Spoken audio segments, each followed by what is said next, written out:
Of the committee, thank you for the opportunity to testify today about the President's budget request for fiscal year 2022. I'm pleased to appear before you alongside General Milley, whose advice and counsel has been crucial to us as we developed our budget and as we continue to defend this nation, which is our chief responsibility and my top priority. I'm also glad to be joined by our comptroller and our CFO, Mr. Mike McCord. Let me say at the outset that I believe that our budget requests will help us match resources to strategy, strategy to policy, and policy to the will of the American people. Informed by the President's interim national security guidance and my own message to the force, it funds the right mix of capabilities that we need most to defend this nation now and in the future. It invests in hypersonic weapons, artificial intelligence, microelectronics, 5G technology, space-based systems, shipbuilding, and nuclear modernization, to name a few. In fact, this budget asks you to approve nearly $28 billion to modernize our nuclear triad and $112 billion for research, development, test, and evaluation, the largest R&D request ever put forth by this department. Our request also gives us the flexibility to divest ourselves of systems and platforms that no longer adequately meet our needs, including older ships, aircraft, and ISR platforms that demand more maintenance, upkeep, and risk than we can afford. As you know, we've commissioned a global posture review and a new national defense strategy, which will further inform and guide our resource decisions. The department must be ready to meet and keep pace with our competitors, and if necessary, to fight and win the next war, and not the last one. And that's why this budget stays true to our focus on matching the pacing challenge that we clearly see from the People's Republic of China, to include more than $5 billion for the Pacific Defense Initiative. And I would just add that our China task force has also completed its work, and yesterday I issued an internal directive kicking off several department-wide efforts that will, among other things, help bolster our deterrence against the PRC and revitalize our network of regional allies and partners, and accelerate the development of cutting-edge capabilities and new operational concepts. However, we recognize that China is not our only challenge. Our budget also includes $617 million to counter the damaging effects of climate change and additional funds to prepare for future challenges like another pandemic. It also helps us counter the belligerence that we face from Russia, especially in the cyber realm. And you'll see more than $10 billion here devoted to cybersecurity, cyberspace operations, and cyber research and development. With this emphasis on space, missile defense, and more sophisticated sensors, our budget will also help us counter the increasing ballistic missile capabilities of nations like North Korea and Iran.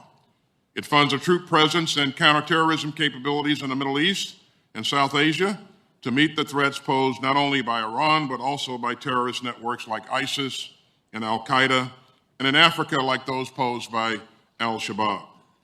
I'm also confident that this budget will help us maintain the integrated deterrent capability and global posture necessary to back up the hard work of our diplomats and demonstrate our resolve and leadership all over the world, alongside our allies and partners. I know that Afghanistan remains at the top of all of our minds, and today I can report that the retrograde remains on pace. We have accomplished the mission for which our troops were sent to Afghanistan 20 years ago. And I'm very proud of the men and women who made it possible and of those who gave their lives for this mission. I'm also deeply grateful to the families of our service members who have endured as much as they sent their sons and daughters and husbands and wives into battle. And so we will now transition to a new bilateral relationship with our Afghan partners, one that continues to help them meet their responsibilities to their citizens, but one that will not require a U.S. footprint larger than what's necessary to protect our diplomats. And that's one reason why we're asking to move overseas contingency operations funding inside the budget. This will give us and you greater transparency, accountability, and predictability in the budgeting process. This is the right thing to do, and frankly, it's overdue. Now, taking care of our people is also the right thing to do. Our budget request increases funding to support in-home care and support, which has become increasingly important during the pandemic. We'll also be seeking funds to improve military base pay, retention bonuses, and other incentives that will help us attract and retain the best talent. And we'll be working hard to combat challenges that make service in the ranks more difficult for the men and women of the department. From getting a better handle on the extent to which we experience extremist behavior to combating sexual assault and harassment. As you know, my first directive as Secretary of Defense, issued on my first full day in the office, was to service leadership about sexual assault. I made it clear then, and I still believe, that we must not be afraid to try new approaches and to change our minds so that we can truly and fully address the scourge of sexual assault in our force. And clearly what we've been doing hasn't been working, and one assault is too many. The numbers of sexual assaults are still too high, and the confidence in our system is still too low. The Independent Review Commission that we established has provided me with an initial set of recommendations starting around the issue of accountability. And this line of effort is focused on how these crimes are investigated and prosecuted. I've shared these recommendations with General Milley and the civilian military leaders, the civilian and military leaders of the service branches, and I'm carefully reviewing the feedback that they provided me. There will be additional recommendations coming to us from the IRC on prevention, culture, and victim support, and I look forward to receiving them as well and making my full recommendation to the President later this month. As I've said before, what we're doing is not working, and we need to fix it. And I want to be sure that whatever changes we make to the UCMJ, or whatever changes to the UCMJ that I recommend to the President, and ultimately to this committee, that they are scoped to the problem that we are trying to solve and have a clear way forward on implementation and ultimately restore the confidence of the force in the system. You have my commitment to that and my commitment to working expeditiously as you consider legislative proposals. So whatever changes we make, I believe we need to focus on effective implementation and resourcing. And I know I will need your help. Chairman Reed, members of this committee, we feel the greatest military in human history, made up of the finest men and women who have ever donned the cloth of their nation. We also enjoy a civilian workforce deeply committed to every mission that they take on. And for all the things that we know we need to do better, no adversary can match the quality of our people. I'm immensely proud of them and humbled to be of service to them and privileged to be able to serve again with them and their families. I know the values they espouse and the oath that they took. I know what they're capable of, and I believe I have a very good sense of what they need to do their jobs. And I can assure you that the President's budget request for fiscal year 22 fulfills that obligation. And I look forward to answering your questions, and thank you for the steadfast support that you continue to provide to the Department of Defense and for all the efforts that you make every day to ensure that we remain ready to defend this nation. Thank you, sir.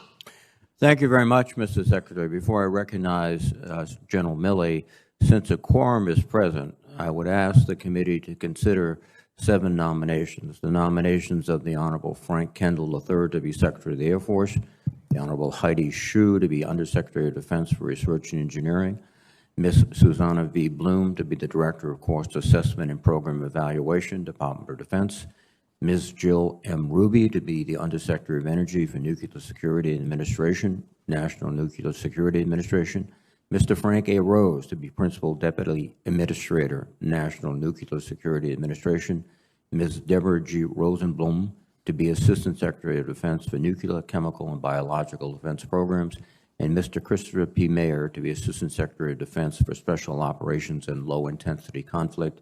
Is there a motion to favorably report these 7 nominations to the Senate? Is there a second? All in favor? Aye. The motion carries. Thank you very much. General Milley, your comments, please.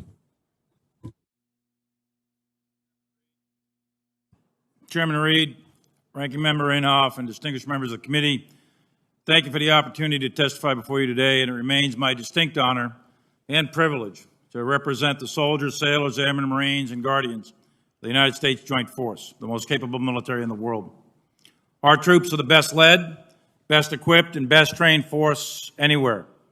And I want to personally thank Secretary Austin for his steady leadership and wise guidance. Your joint force is standing watch, protecting American interests in all domains around the globe. Alongside our allies and partners, American troops are currently training or conducting combat operations or other operations in 165 countries to keep Americans safe. We are conducting major exercises as we speak in Europe. We are monitoring the DMZ in Korea. We are conducting freedom of navigation operations in the strategic waterways of the global commons. We are sustaining operations in space and cyberspace. We are supporting our allies and partners in Africa, Asia, and Europe. And we are patrolling the skies of the Middle East. And as we speak, our joint force is conducting a safe, responsible, and deliberate strategic retrograde from Afghanistan in good order, while ensuring continued support to the Afghan National Security Forces. The purpose of the United States military is simple. It is to protect and defend the Constitution of the United States of America against all enemies, foreign and domestic. And with that comes two key tasks. Task one is to fight and win America's wars if necessary. And key task two is to prepare to fight and win America's wars. The United States military is a critical component of national power, which in concert with our diplomatic efforts, economic engine, and overriding hope of the American message, that will deter adversaries and preserve the peace. We are prepared to fight, however, and fight and win if those who seek to attack the United States and our allies and partners are undeterred. But force must always be the last resort when other means of achieving our ends have been exhausted. We are in an era of increased strategic competition. The current strategic landscape is witnessing rapid change and the potential for increased threat to the peace and stability of various regions and indeed for the world. States and non-state actors are rapidly transforming technologically, and we are bearing witness to a fundamental change in the character of war. In particular, China is increasing its military capability at a very serious and sustained rate, and we must ensure that we retain our competitive and technological edge against this pacing threat, as Secretary Austin has directed. Readiness, modernization, and combat power are key to deter war and maintain the peace. And equally important are the combat multipliers of teamwork, cohesion, and well-led units. We must resolve the issue of sexual assault and confront the issue of extremism. Both are corrosive to the very essence of what it means to be in the military. And they destroy cohesion, they destroy teamwork, and they reduce combat power. Additionally, we must continue to invest in leader development and talent management required for the future operating environment. And finally, we must continue to nurture and sustain a key strategic source of our strength, which is our network of many close allies and partners around the world. The Joint Force appreciates the work that our elected representatives do to ensure that we have the resources needed to train, equip, and man the force in order to be ready. The days of the Budget Control Act, as noted, are over, and repeated continuing resolutions which eroded readiness are hopefully behind us for good. The Joint Force will deliver modernization with this budget of our armed forces and security to the people of the United States at the FY22 budget request of $715 billion. While it is a modest increase from the enacted FY21 budget, it is a significant commitment of treasure of the American people and entrusted to us, and we will work diligently to ensure it is spent prudently in the best interest of the nation. The FY22 presidential budget is a result of very hard choices in a year in which the nation has suffered economic hardship due to COVID-19 pandemic.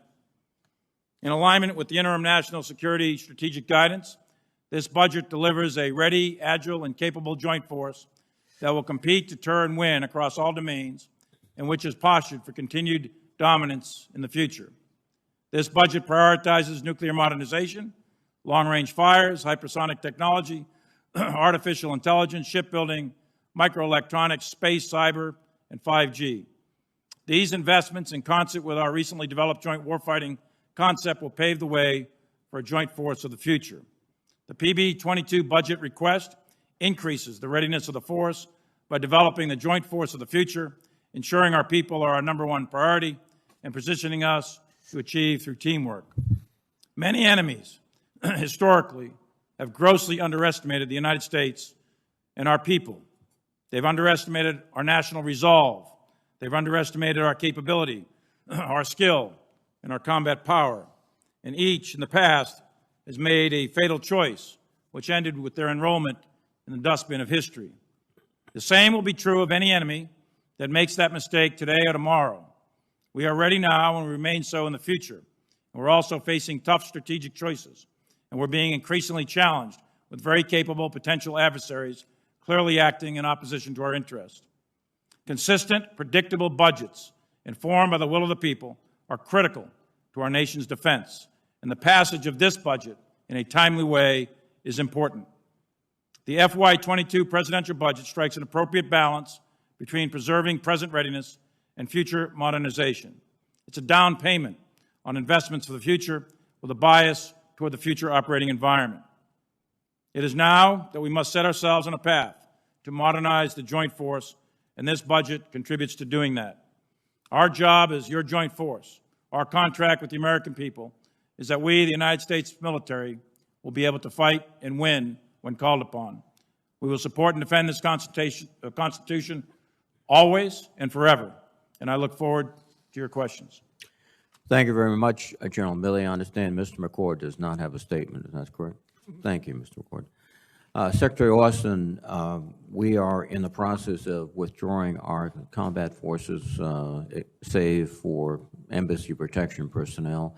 It is going rapidly. The projections I think I've read are perhaps July we could have all forces out. I think also, too, the Taliban are aware that if they would encroach upon our forces, that would not only delay our departure, but re-engage us in active operations. So the questions I think now are, after the departure of our forces, do you believe you have the appropriate authorities and funding to continue to support the Afghan National Security Forces and to conduct counterterrorism operations after the transition? Thank you, Chairman. As you know, what we've said is that we intend to maintain a good and productive relationship with the Afghans post our withdrawal or retrograde. And that entails making sure that with your support, we can continue to provide funding for their military and support for their government as well. And I think that support is critical in ensuring that the government remains retains the ability to function and that the military remains intact. And so, again, we'll need your support to be able to do that. In terms of authorities, I do think that we have the authorities that we need to be able to focus on a discrete set of threats, and that threat is those threats that could conduct operations against the United States of America that would emanate from that space in Afghanistan. So our CT threat is focused on Al-Qaeda, and we are confident that we will have the authorities to continue operations. Are you also confident that, given the significant drawdown of personnel, that you'll be able to effectively distribute the resources to the Afghan National Army and other security institutions? As you know, Senator, our plan is to keep our embassy there, and hopefully, as we continue to work with the Afghan government, we'll establish those capabilities and procedures necessary to be able to effectively distribute funds and track the movement of those funds and capabilities. Well, at any point in your review, as the situation develops and you feel you need additional authorities, please do not hesitate to contact the committee. I think both myself and the ranking member would be very eager to provide those authorities. You mentioned in your opening statements the scourge of sexual assault in the military and the ongoing efforts to reform the UCMJ. The last time we did a major military reform in 2017, the defense bill required a 2-year implementation time frame, and every bit of which was used. Critical to this process is that the president must republish the manual for courts-martial and ensure that ongoing investigations and prosecutions are not jeopardized by rushed implementation. And when you forward the administration's recommendations, will you include your assessments of the time, resources, and the qualified personnel necessary to effectively implement those changes? We will, Chairman, and to your point, any proposed change to the UCMJ is a very serious issue. We'll need the adequate time to implement the change in a very responsible way. And we'll also need resources to make sure that we can effectively implement it. And we'll need flexibility to ensure that if there's something that needs to be adjusted, we can adjust. Thank you very much, Mr. Secretary. Thank you, General Milley and Mr. McCord. Senator Inhofe. Thank you, Mr. Chairman. Because of the interest we have here, I'll just have two brief questions. One, General Milley, in 2018, you testified that it's hard to compare the U.S. and Chinese defense budgets because China's budget is very different. And for a better comparison, we need to make some adjustments, and we have done that. Little things like the cost of labor and all of that. But making those adjustments is not easy. And that's why we required in last year's defense authorization bill that the Pentagon do a study to try to make this comparison. China and Russia combined probably spend more than we do. I made that point in an op-ed piece last May. So I would ask you, General Milley, the Chinese and Russian economies and defense spending are unique, and given this, do you think that their relative combined effort is similar to ours, and do you think that they understate the spending that they're doing? Senator Mike. Senator, both of our analysis, DOD's analysis and the intelligence community's analysis of budgets for both Russian and China are classified. At non-classified level, I would tell you that combined, the Russian and Chinese budgets exceed our budgets if all the cards are put on the table. Both governments do not put all their cards on the table when it comes to their budget. It's a very difficult thing to discern that which is being spent on their defense versus other priorities. With respect to China, they have put significant levels of effort of their economy, and of course their economy is second only to ours, significant levels of resources into building the Chinese military. And the Chinese military is, we've noted many times before, is on a significant increasing rise in capability over the last 20 or 30 years. And they continue to invest heavily in that. That's right. Secretary Austin, during your confirmation hearing in January, you said, and this is a quote, you said, "I see China in particular as a pacing challenge for our department, and that you need our help to deter China." Now, I'm worried that if we underfund the military, our military, we will undermine our alliances and weaken deterrence. And in your opinion, well, let me just state this. We have felt for some time and have said that when we have countries and it happened that we, Senator Rounds and I went to 6 different countries last week. One of those was Romania, and they reminded us that we talked to them about 2%. They should get to 2% for the defense spending, and they did that, and they told us that they did that. And yet, they're looking at us actually reducing our funding, and I'd just like to have you comment on what kind of effect that might have to other countries too. Well, thank you, Senator. I would say that when you look at our overall contributions to NATO, we contribute a substantial amount to the NATO effort, and will continue to do so going forward. I think the budget gives us the right mix of capabilities and the flexibility to be very effective in our efforts to deter China going forward, and Russia or anyone else who would want to take us on. So I'm confident that this budget will allow us to match our resources to our strategy, and our strategy to our policy. Yeah, my concern has been that our insistence in the previous administration, which I agreed with, that we reach the 2% in these other countries, and they see that it appears that our expectations are much less in this administration. Thank you, Mr. Chairman. Thank you very much, Senator Inhofe. Before I recognize Senator Shaheen, we have a room reserved for a closed session after this open session. So there are any questions that the panel feels would be best addressed in a closed session, we will retire there. If there are no such questions, then we'll conclude with the open session. Senator Shaheen, please. Thank you, Mr. Chairman, and thank you to all three of you for your service to the country and for being here this morning.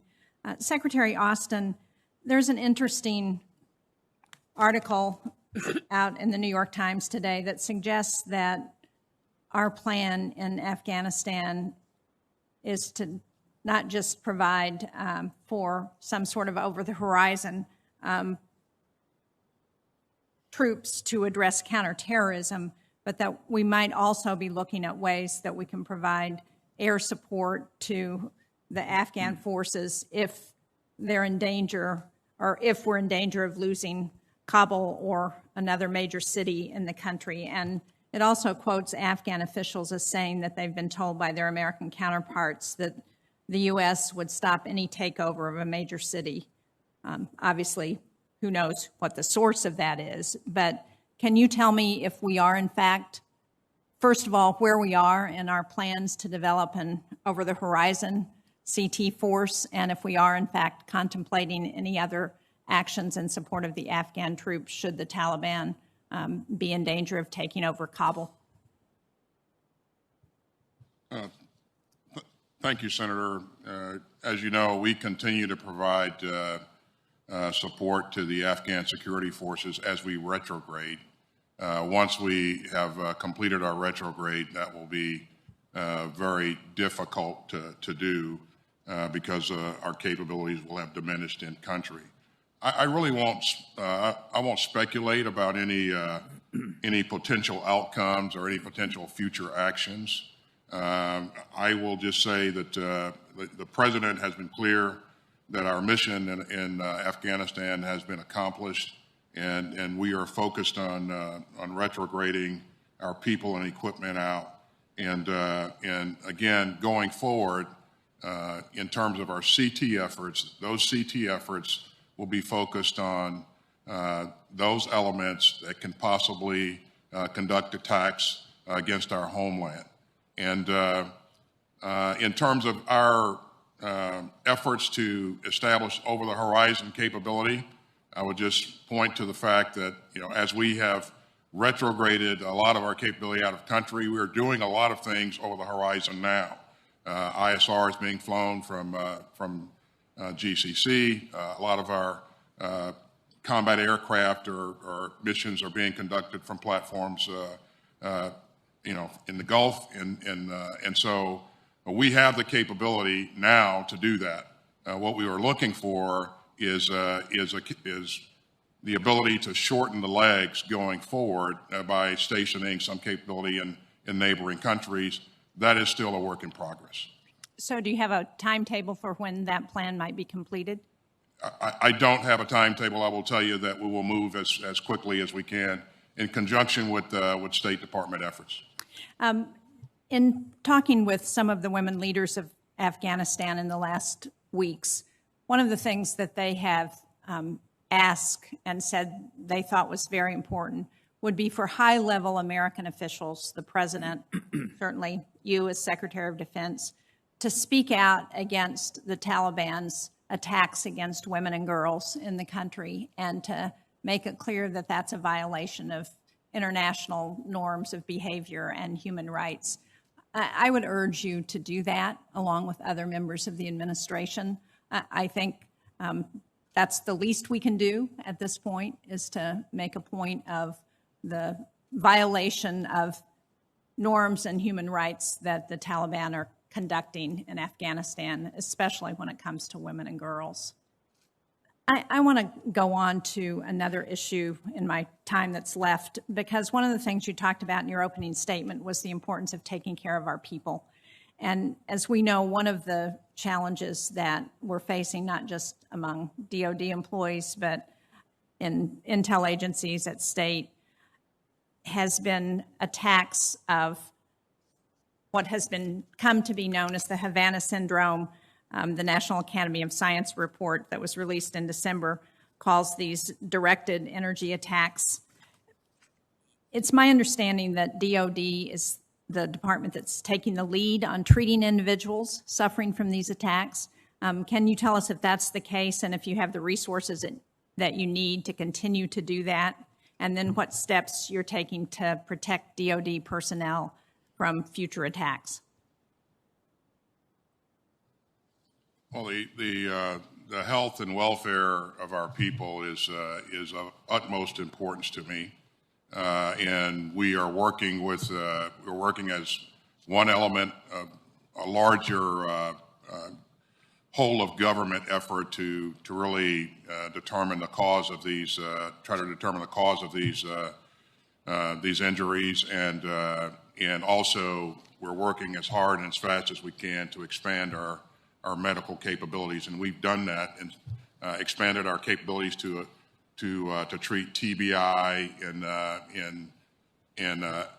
AHI injuries, and so we'll have the ability to treat more people going forward. But again, we'll remain sighted on this, and we're working as a part of a whole of government effort. And you factored that into your budget request? We did not ask for additional funds for this specific, but we have sufficient funds to do what's necessary. Thank you. Thank you, Mr. Chairman. Thank you, Senator Shaheen. Let me recognize Senator Wicker, please.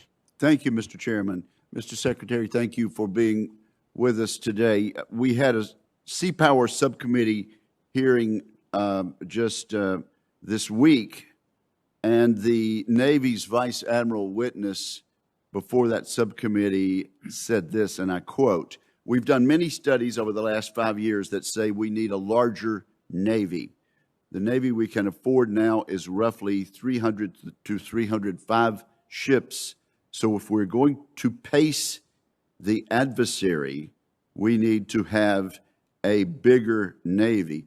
Mr. Secretary, did the Vice Admiral misspeak in saying that? What I would say, Senator, and I think certainly we have the most capable and dominant Navy in the world, and it will continue to be so going forward. And when you talk about naval power, certainly size matters, but what also matters is having the right mix of capabilities in the force. And so our goal is to make sure that we maintain a ready, capable, and sustainable force in the future. Okay, did the Navy Vice Admiral misspeak in saying that we need a larger Navy? He said that 2 days ago in testimony before the Sea Power Subcommittee. Can you just answer that? What I will say, Senator, is that for some time we've had a goal of a 355 ship Navy, and I think that goal is a good goal to shoot at. So I think that's probably what he's referencing. And this budget doesn't get us anywhere near back on the path to do that. I also have concerns about the Navy's plans for amphibious warships. Last year, Congress authorized in the NDAA, multi-ship procurement bundle for 3 LPDs and 1 LHA. This would result in a $700 million cost savings. In that hearing on Tuesday, Acting Secretary of the Navy for Research, Development, and Acquisition testified that although the Navy had reached a handshake agreement to execute the block buy, the Department of Defense was unlikely to approve it. Why does it make sense that, knowing that we're going to have to buy these amphibious ships, why does it make sense that the Department of Defense might oppose saving the taxpayers over $700 million by procuring the ships in a block buy? As we said at the top, Senator, you know, and you well know, we're always faced with making tough choices, and so as we looked at what we could do in this budget and what was best to do in this budget, we're making those choices. All right. Well, let me just say this. This is an inadequate defense budget. And I sit here and while I very much admire our Constitution and the fact that we have one commander-in-chief, and so the military members, no matter how many stars they have on their shoulders, under our Constitution, they salute that commander-in-chief, and he appoints a Secretary of Defense and he appoints cabinet officials, and based on the best advice that you and others give him, the commander-in-chief makes the decision. And the OMB that he appoints apparently has decided that we can do just fine in a world where China is expanding in the Pacific, where Hamas is still raining rockets down on Jerusalem, where Russia's not quitting at all, and where we've just heard that their combined budgets are of Russia and China are greater than ours. We've decided, based on what some budget crunchers in OMB and bean counters in OMB have decided that we ought to be able to do, and that we can have massive increases in domestic spending, but a cut in purchasing power for the national defense budget. Let me just say to my colleagues, the Constitution of the United States also gives us the power of the purse.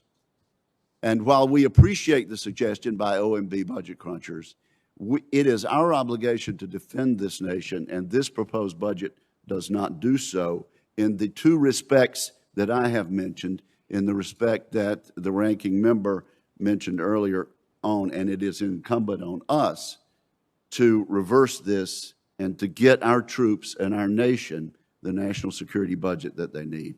Thank you very much. Thank you, Senator Wicker. Let me recognize Senator Gillibrand, please. Thank you, Mr. Chairman. Thank you to our witnesses for your service, your dedication, and your integrity. As you both know, I've been fighting against sexual assault in the military for the last 8 years. I, along with now 66 co-sponsors on the legislation from the U.S. Senate, are proposing that we draw a bright line at all serious crimes, take them out of this chain of command. And that one change, we believe, will create more transparency, more accountability, a higher professionalization, and will create less bias within the system.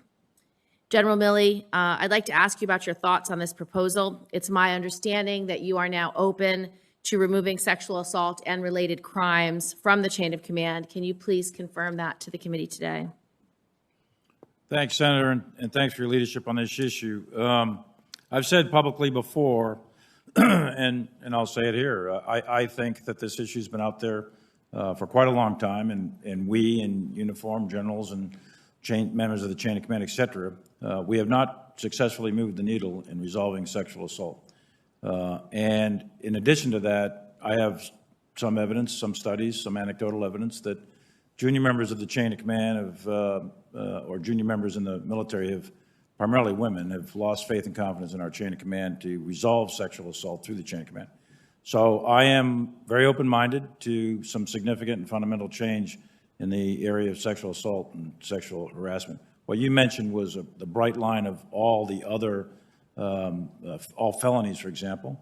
I think that requires some detailed study before we completely overhaul the entire UCMJ. But the focused area of sexual assault and sexual harassment, completely open-minded to some very significant change. And I think that's also true of most of the senior leaders in uniform. Thank you very much, General. As you and I have discussed, in recent years, we've seen some very chilling statistics about bias in the military justice system against people of color. Black service members were at least 1.29 times and as much as 2.16 times more likely to have disciplinary action taken against them in the average year across all branches from 2006 to 2015. These disparities largely did not improve and in some cases got worse in the most recent years.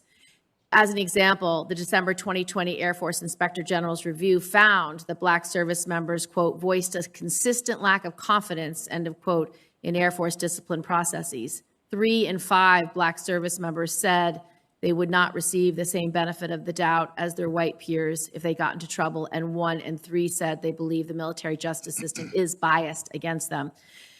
Problem, however, is even more chilling when you look at military capital cases. One 2012 death penalty study found that 41% of defendants were people of color, but 67% of those that actually received the death penalty were people of color. So the reason why we wrote our bill 8 years ago to draw bright lines against all serious felonies, all serious crimes, anything that carried more than a year of penalty, was not just to professionalize the system and remove bias against survivors of sexual assault, but also to remove biases across the board and to professionalize the entire military justice system. That is what all military experts in criminal justice recommended, and it's what our allies actually did over the last 40 years. UK, Germany, Israel, Canada, Netherlands, Australia. And so as a result, we mirror that in our legislation, and we carve out all uniquely military crimes. So I'd like to know, General Milley, will you remain to have an open mind as you review these statistics and this additional data before you make your recommendation to the committee? Totally. And I'm very sincere. I have a complete open mind on this. As I said up front in my opening statement, the United States military has a singular purpose to support and defend the Constitution. And we have 2 tasks, to fight and win our nation's wars and to prepare to fight and win our nation's wars.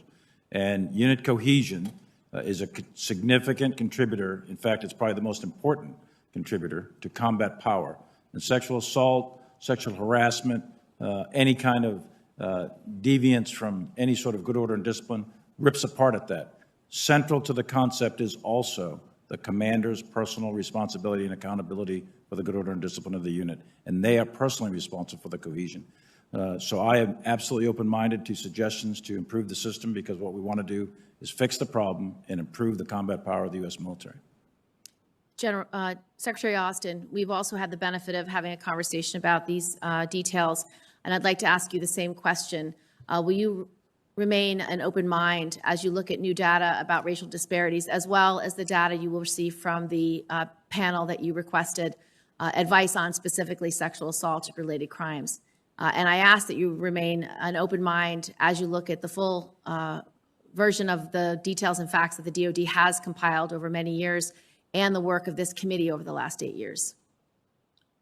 Well, before I answer that, Senator Gillibrand, just let me thank you for your incredible work that you have done over the years on this issue, on the issue of sexual assault and sexual harassment. Whatever changes occur going forward will be largely due to your incredible dedication to this issue. So on behalf of the Department of Defense, thank you for what you've done. As you know, Senator, first of all, yes, I always have an open mind to solving any tough problem. But as you know, the commission that the President tasked me to stand up and has stood up and provided me some initial recommendations and still owes me more recommendations, has been focused on the issue of sexual assault and sexual harassment.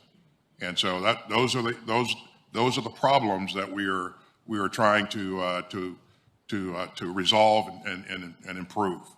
And so, but yes, I always maintain an open mind with any tough problem. but we're focused on the issue of sexual assault and sexual harassment.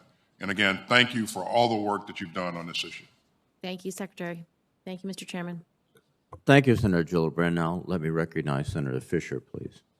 Thank you, Mr. Chairman. Welcome, gentlemen. I, too, want to thank you for your patriotism, your years of service, and your years and years of caring for those who serve with you in protecting this nation. Secretary Austin, I appreciate the way the budget has prioritized nuclear modernization and kept important programs like GBSD, LRSO, and the Columbia-class submarine on track. I'm also happy to see it invests in NC3 and finally begin moving forward on replacing the E4B with Survivable Airborne Operations Center. During your confirmation, you talked about the need for a review of our nuclear posture and modernization programs. Has the department begun a formal nuclear posture review, and when do you expect it to be complete? We have not begun that review yet, Senator, but it will begin very shortly, and it will take us several months to conduct the review. Well, I think that review process is so very important.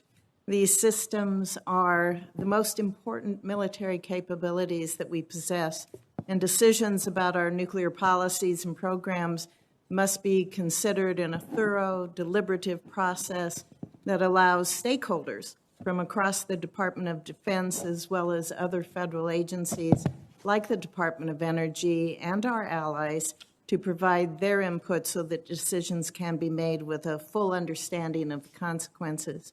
We can't be careless about this, which is why I was very concerned to see a news story that put forth a copy of a memo from the acting Secretary of the Navy, Thomas Harker, in which he directed the Navy to defund the sea-launched cruise missile program. This memo was signed June 4th. That's just 1 week after the Department of Defense submitted a budget request that asked for $5 million to continue to study that concept, and NNSA requested $10 million to conduct its own assessments. Based on what you've just said, it seems like this decision was made outside of any kind of posture review process. Is that correct? Senator, I've not seen the memo, but I would say that, all of us, all the services and the department are again, making tough choices in terms of what to prioritize and where to accept risk. That memo has to be pre-decisional because of where we are in the process.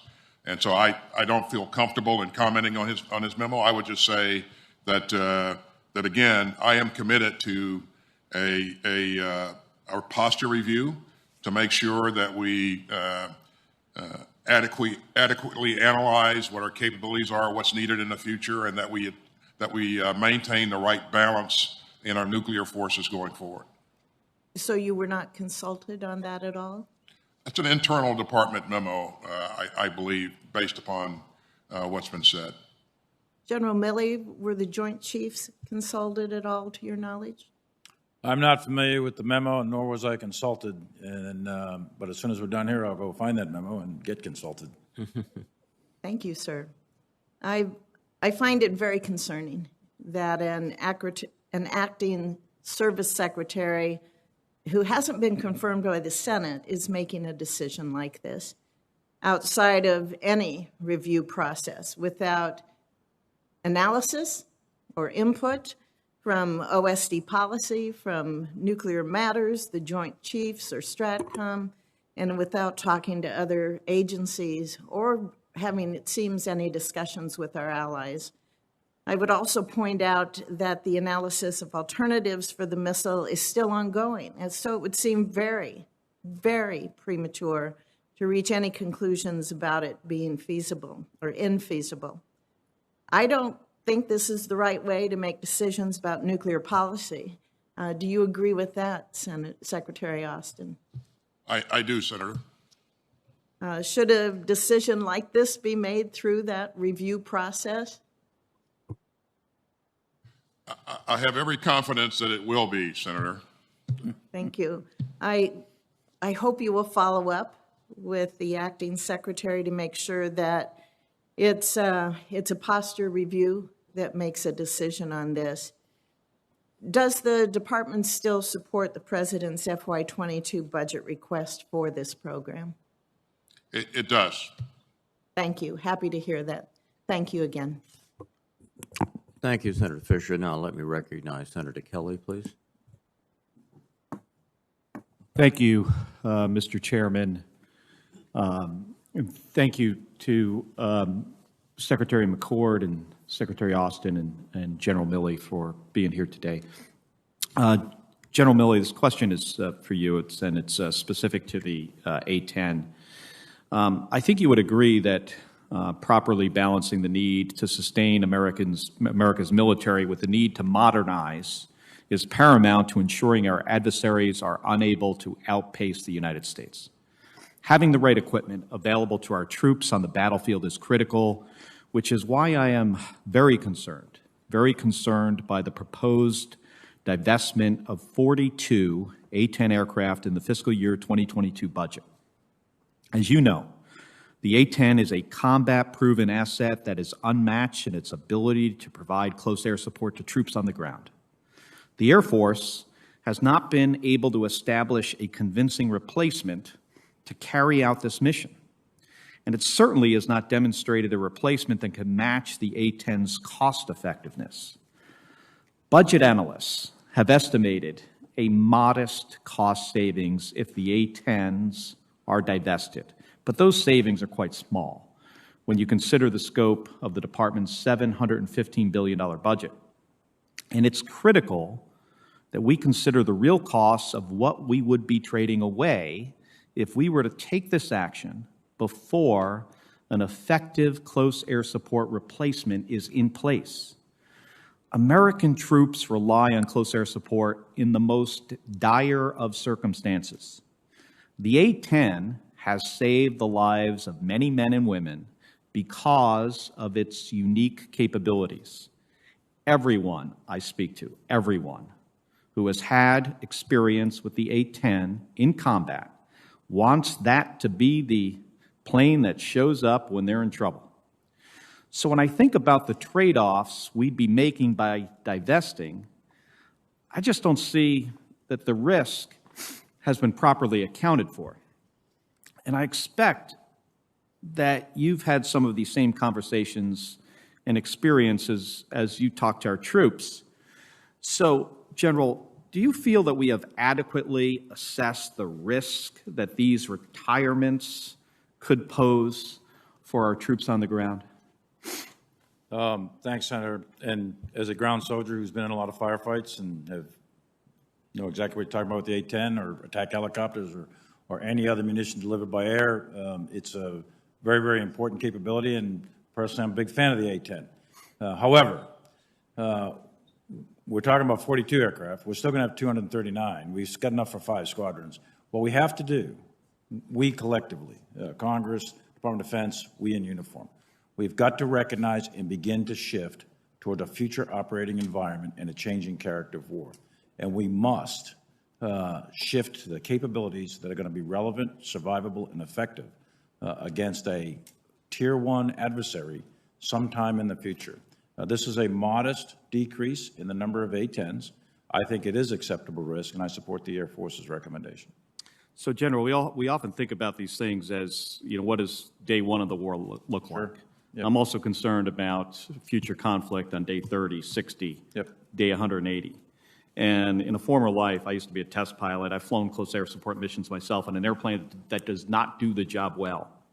And I don't see another airframe in our inventory, not the F-16, not the F-35, that can do the mission like the A-10 can. And when you combine the fact that it is far superior in that role and protects troops on the ground when they need it the most, and at the same time is cheap compared to the flight hour cost of an F-35 or even an F-16.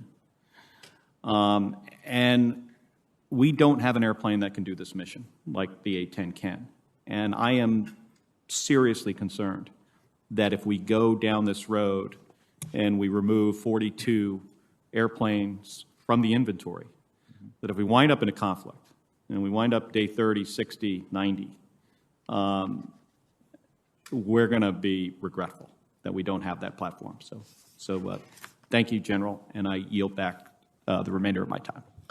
Thank you, Senator Kelly. Now let me recognize Senator Cotton, please. Mr. Secretary, I have received, along with Congressman Crenshaw, several hundred whistleblower complaints about Pentagon extremist and diversity training. I want to share just a small selection of what your own troops are saying. And Mr. Chairman, I have a longer list that I'd like to submit for the record. Without objection. Again, this is just a few examples. One Marine told us that a military history training session was replaced with mandatory training on police brutality, white privilege, and systemic racism. He reported that several officers are now leaving his unit, citing that training. Another service member told us that their unit was required to read White Fragility by Robin DiAngelo, which claims, and this is a quote, "White people raised in Western society are conditioned into a white supremacist worldview."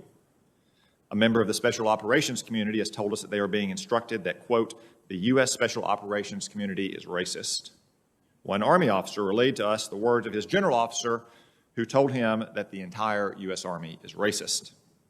A midshipman at the Naval Academy said classmates are calling America a fundamentally racist place and that this sentiment is not contested by school administrators. An airman told us their unit was forced into a racist exercise called a privilege walk, where members of the wing were ordered to separate themselves by race and gender in order to stratify people based on their perceived privilege. One African-American officer disparagingly said, and I quote, "The Navy thinks my only value is as a black woman and not the fact that she is a highly trained military specialist." Soldiers have come forward to tell us they are being forced to watch videos about systemic racism and documentaries that rewrite America's history as a fundamentally racist and evil nation. One Space Force officer told me that 2 Guardians left his ranks in a short period of time. One was a young African-American who said that after the training, she would never have joined the military had she known that it was such a hotbed of racism. The other was a white airman who said he didn't sign up to be indoctrinated and filed separation paperwork. Mr. Secretary, we're hearing reports of plummeting morale, growing mistrust between the races and sexes where none existed just 6 months ago, and unexpected retirements and separations based on these trainings alone. And again, these are not my words, these are the words of your own troops. So I want to ask a few simple but vital questions. Mr. Secretary, do you believe that our military is a fundamentally racist organization? Yes or no, please. Well, I won't give you a yes or no answer on that, Senator, because it deserves more than a yes or no. The military, like any organization, will have its challenges, but I do not believe it is a fundamentally racist organization. Thank you. I'm sorry to cut you off, but our time is limited. I think it is a pretty simple question. I'm glad that you agree it is not fundamentally racist. Do you believe that any member of the military should be treated differently based on their skin color and sex? Again, yes or no will do. Again, this question deserves more than a yes or no answer. Mr. Secretary, I'm sorry to cut you off. Our time is limited. It is a very simple question.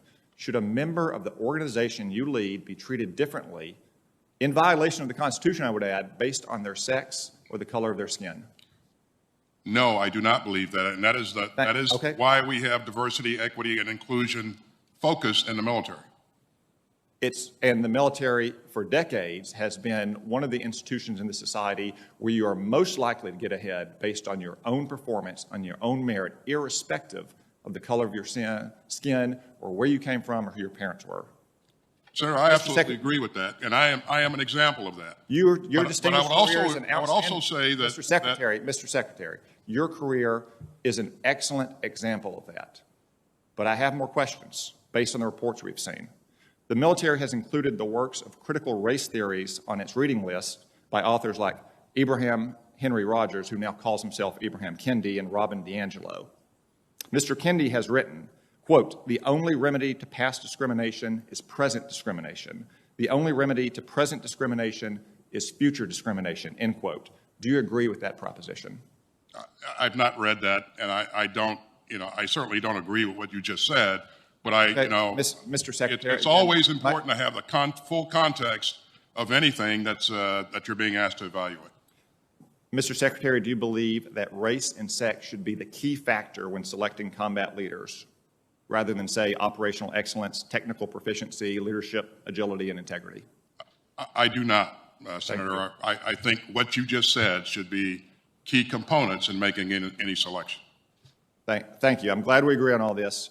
So let me just wrap up by saying this. If troops are subjected to the kinds of trainings drawing on critical race concepts like America and our military is inherently racist, or certain races are inherently privileged, other races are inherently victimized, given what you've said, should they report it up their chain of command or to the Inspector General or to other appropriate channels? They've always had, yes, they should. They've always had that ability to do that, and I would recommend that in the future. I would also say that diversity, equity, and inclusion is important to this military now, and it will be important in the future. And so we're going to make sure that our military looks like America, and that our leadership looks like what's in the ranks of the military. And I appreciate your support on that. And I agree with that. And like I said, the military has always been one of the most diverse institutions in our society where you can get ahead irrespective of the color of your skin or who your parents are or where you came from. And I'm glad that we agree on that. This is not about diversity in general, though. This is about a very specific kind of anti-American indoctrination that is seeping into some parts of our military based on the whistleblower complaints we have received. Thank you. My time's expired. Thank you. Let me recognize Senator Kane, please. Mr. Secretary, I want to give you a chance to explain the context. Senator Cotton asked you a question about your own career, and you indicated that your career is an indication that the military can be welcoming to all kinds of people, but you were then going to explain the context of what your own personal experience has shown you during your time in the military about why we need to take seriously these issues of diversity and inclusion. The senator had other questions, but I'd like to hear how you were going to answer that question, giving the full context. I think the leadership has a responsibility to create a climate where everyone, first of all, we should be welcoming to everyone who can qualify and who is fit to serve and who can maintain the standards. And secondly, we ought to look like the America that we support and defend, and our senior leadership should look like what's in the ranks. And where we've done a great job in recruiting very highly qualified and capable people, I think we need to do a bit better in terms of making sure that we're absolutely inclusive and making sure that we create pathways are available for everybody that's in the ranks to achieve, to realize their full potential. And so that's what that diversity, equity, and inclusion is all about. It's about cohesion. It's about making sure that we remain the most effective and lethal fighting force in the world. And we have been in the past, and we will be in the future. And when we've moved toward diversity, the military, it's always made us stronger. When President Truman integrated the military, it was not uniformly popular. In fact, I believe as Secretary of the Army ended up resigning after refusing to desegregate units about a year after the order. But moves like that, where the military has often led society in building cohesion, the military does it well. They're not always immediately popular, but they end up paying dividends not just for the military, but for American society. It has to be done sensitively, carefully, by people who understand it, but I applaud you and other leaders who are trying to do that. Let me now move to questions that have been asked about the top line of the budget. And I've gotten some handouts from folks who haven't yet asked questions, and so I can see some more questions on this are coming. So, General Milley, if I recall, you became head of the Joint Chiefs of Staff in late 2018, is that correct? 2019. 2019? Senator, 1 October. And so were you involved in the discussions around the submission of President Trump's FY21 budget, which came to this committee in February of 2020? Sure, absolutely. So I guess I want to just compare the Biden proposal, President Biden's proposal for defense, to President Trump's proposal. And my argument is, to some of my colleagues who are trying to attack the Biden budget, it's exactly what President Trump proposed. President Trump gave us a future year defense plan in February of 2020, and it called for a top line of $721 billion for this year. Now, President Biden has submitted a top line of $715 billion. So it would suggest that maybe the Trump budget projection for this year was $6 billion higher than the Biden budget, but that's actually not the case, because under the Trump administration, there was a practice of taking money out of the Pentagon budget for non-military emergencies. Over a 13-month period between, an 11-month period between March of 2019 and February of 2020, the Trump administration took $10 billion out of the top line. So that straddled 2 fiscal years. So divide that in half. About $5 to $6 billion a year was taken out of the Pentagon's budget by President Trump. So the difference between 715 and 721 was essentially erased, so long as President Biden doesn't take money for non-military purposes. I have asked the OMB director, I have asked everybody that I know in the Biden White House, is it the intention of this White House to take Pentagon dollars for non-military purposes? And the answer to that is no. President Biden says, if Congress appropriates, I'm going to respect the appropriation, and I'm not going to spirit monies out of the Pentagon and use them for non-military emergencies. So my belief is this is a budget that was essentially identical to the budget that we would have seen under President Trump, based upon the Trump numbers that were submitted to us over a year ago. And when those numbers were submitted to us, I didn't hear anyone on this committee complain about President Trump didn't have a high enough top line. We ultimately control what the number will be. But in terms of the difference between the two administrations and their budget submissions to this body, I would argue that they're identical. President Biden has submitted a top line that is essentially identical to what President Trump would have submitted based upon the documents they gave us a year ago. With that, Mr. Chair, I yield back. Thank you very much, Senator Kane. And now let me recognize Senator Rounds. Thank you, Mr. Chairman. Gentlemen, thank you for your service to our country. I'd like to follow up a little bit and continue the discussion that Senator Kane has begun, and that is with regard to the top line on the budget. I do believe that this defense budget request on the whole is moving in a very similar direction that we had before with regard to trying to follow through with the National Defense Strategy, the NDS. I think, and I would like confirmation, I'll begin with General Milley, that this particular budget is focused on achieving the major goals that are found in the the NDS from 2017. General Milley, could you share a little bit about, in terms of what those major goals are and the priorities are in the NDS that this particular budget is trying to achieve? Sure, Senator. The NDS, as it was written, and that was under Secretary Mattis, and I was at that point Chief Staff of the Army, and all the Joint Chiefs participated in that. That's a rigorous document, it's well thought out, and it stood the test of time, and we all still use it as a guiding light. And we're under a review with Secretary Austin, and we'll see how that comes out, but there'll be modifications. The document's 4 or 5 years old now, so there'll be some modifications to that, but it's still good. And the fundamentals of it emphasize readiness, modernization, lethality, allies, partners, irregular warfare. It calls out China, Russia, Iran, North Korea, counterterrorism. So the main structures of it are more or less still valid. And perhaps China is a little bit more advanced now than they were, say, 5 years ago. So it's still a fundamentally solid document.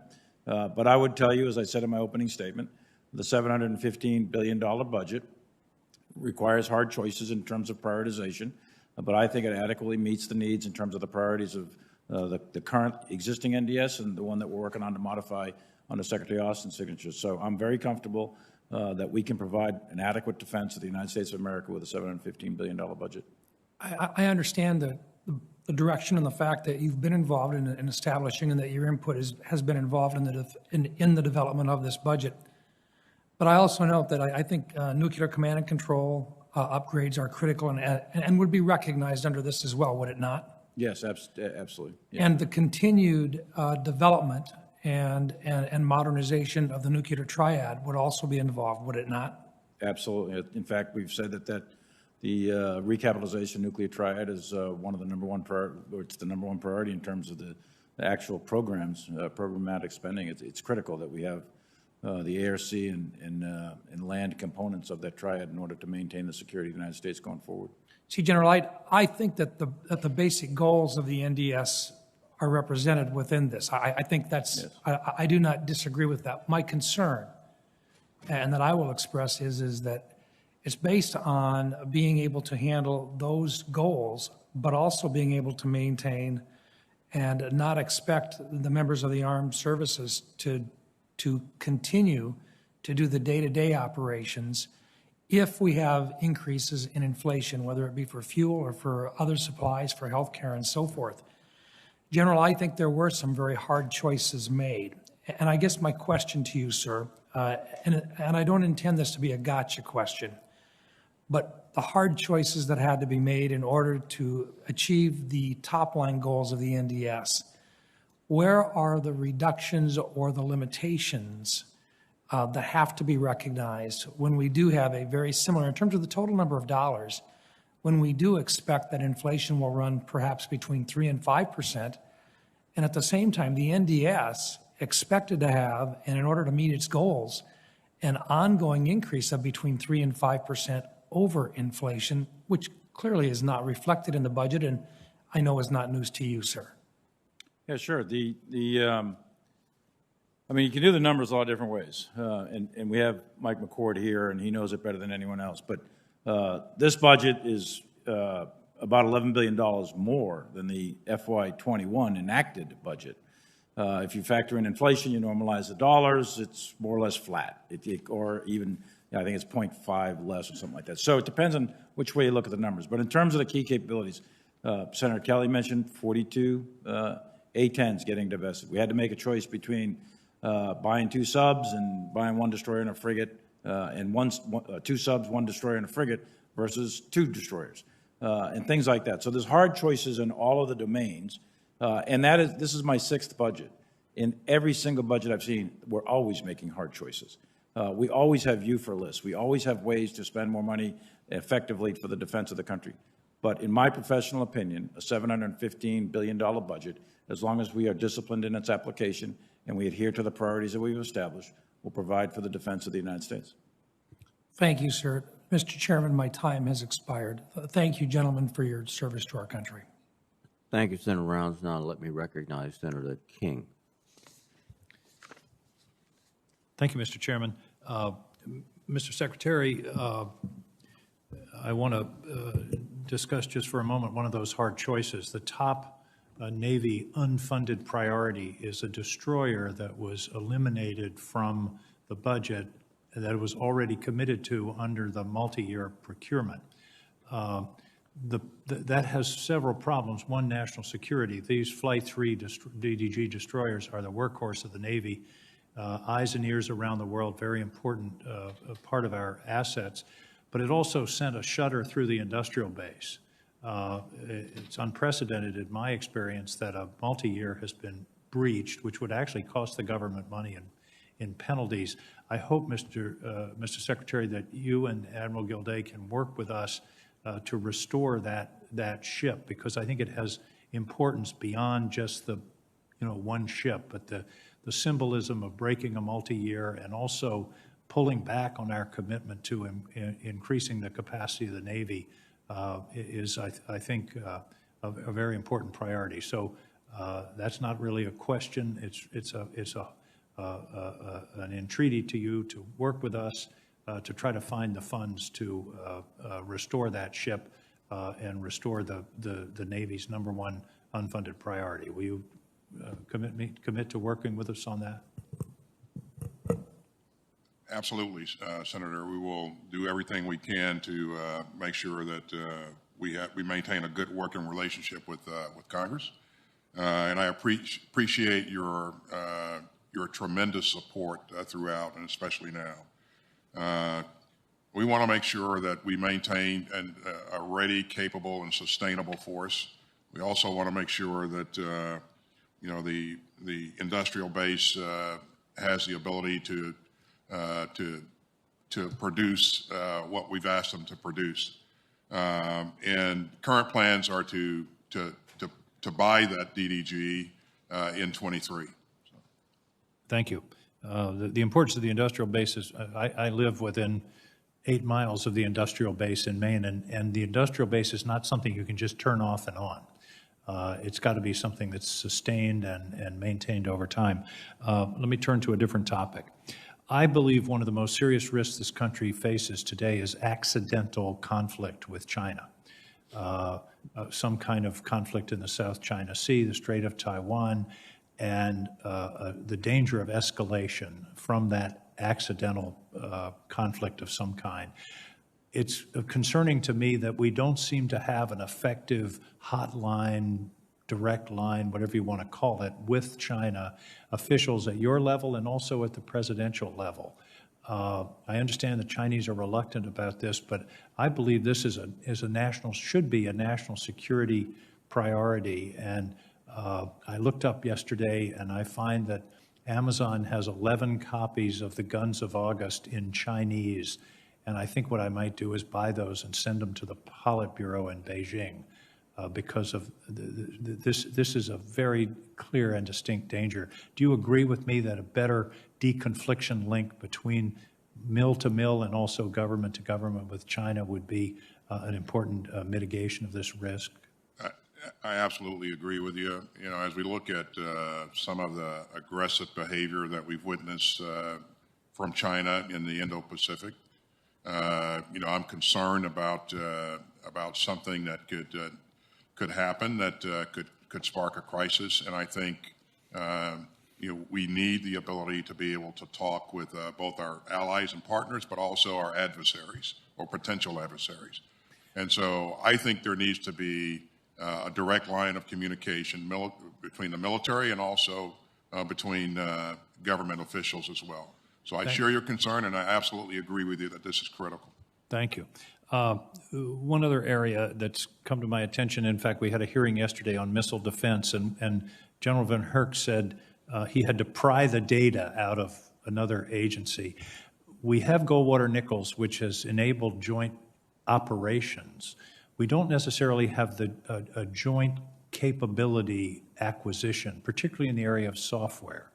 And I hope that we might work with you and General Milley and others on how to rationalize, if you will, the joint acquisition of things like software so that we don't have silos within the military that are analogous to the silos that we had pre-Goldwater-Nichols. Is that something that you will be willing to work with us on? Absolutely. I think it's critical, and you have my commitment to do so. General Milley, I'm sorry I didn't get my questions to you, but perhaps we'll have a second round. Thank you very much. I'm okay with it. Thanks for watching, and if you haven't already, please consider subscribing to our channel. And while you're at it, please leave us a comment. Thank you for watching.